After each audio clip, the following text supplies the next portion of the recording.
المغاربة فيهم من الشيء العجيب حقيقة ما يحملونه. زرت المغرب في أكثر من مرة، والله ما وجدت فيهم إلا الحب والتقدير والكرم والحرص الكبير على دينهم وتقاليدهم وعاداتهم. والله زرتها وما وجدت فيهم إلا كما قال فيهم الحجاج: المغاربة لا يغرنك صبرهم ولا تستضعف قوتهم، فهم إن قاموا لنصرة رجل ما تركوه إلا وتاج على رأسه، وإن قاموا على رجل ما تركوه إلا وقد قطعوا رأسه.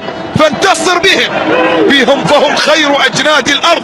واتق فيهم ثلاثة، اتق فيهم ثلاثة: نساؤهم فلا تقربهم بسوء، أرضهم وإلا حاربتك صخور جبالهم، دينهم وإلا أحرقوا عليك دنياك، وهم صخرة في جبل كبرياء الله يتحطم عليها أعداؤهم وأعداء الله. هكذا وجدت المغاربة، وهكذا هم بطيبتهم وتعاملهم ورقيهم وكرمهم. حفظ الله